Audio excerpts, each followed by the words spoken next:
fresh political chaos has erupted in the already reeling Bangladesh, viewers. At the back of months of continuing violence as being reported, the nation is now reeling from Chief Adviser Muhammad Yunus's shock announcement.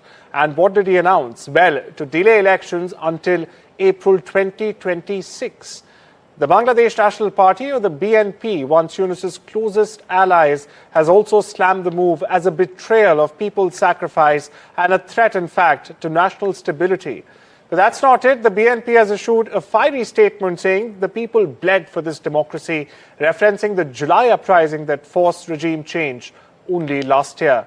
Now, with Yunus overstepping his mandate, taking ports instead of polls, frustration has reached a boiling point across Bangladesh. It's not just the BNP anymore. In fact, the student protesters on whose very backs Yunus ousted former PM Sheikh Hasina in last year's uprising have also been demanding elections by December this year.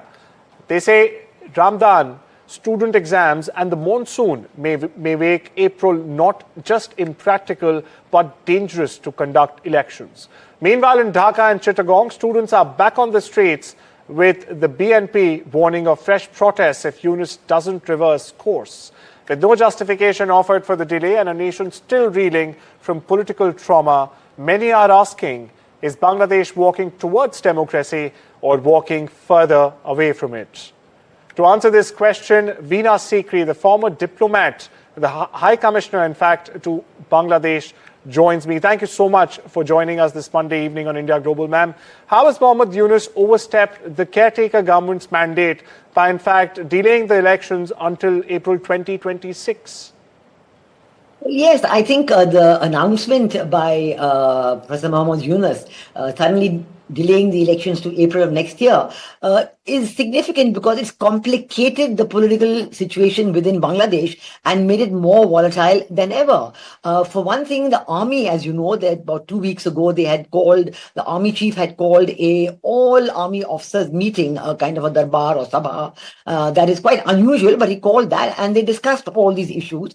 And in the statement at the end of that meeting, the army chief had clearly said that elections must be held no later than December of this year, December 2025. Now, in direct kind of reaction or a direct contradiction of what the army chief had said, Professor Muhammad Yunus has now announced April 26. And as you have yourself quite correctly pointed out, there are many reasons why that April 2026 date is a non-starter. It will not happen because of Eid, because of the impending monsoon. They have, all the Baisakha, the black northwester that come at that time, because of students' exams. And all these issues will make it very, very difficult to have the elections at that time. So it's just a kind of a delay, a deliberate announcement of delay.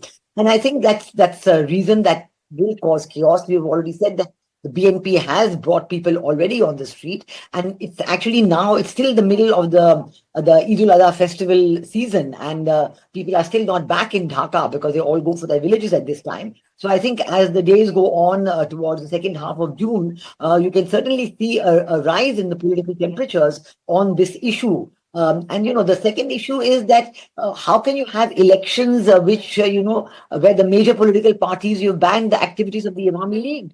This unconstitutional, non-elected regime of Professor Muhammad Yunus has really no authority to take major decisions like that. But he's going ahead with taking those decisions. And he wants to have a one-sided election where just the Jamaat-e-Islami and other Islamist parties will be in the fray. We already know that the Supreme Court of Bangladesh, again with judges appointed after Sheikh Hasina left the country, the previous judges were forced to step down. They were forced to hand in their resignations, and then new judges had been appointed. So all this is leading to a lot of political unrest, a lot of political concern within Bangladesh. And we know that the fragile situation, the lack of democracy, and the complete collapse of the economic order in Bangladesh.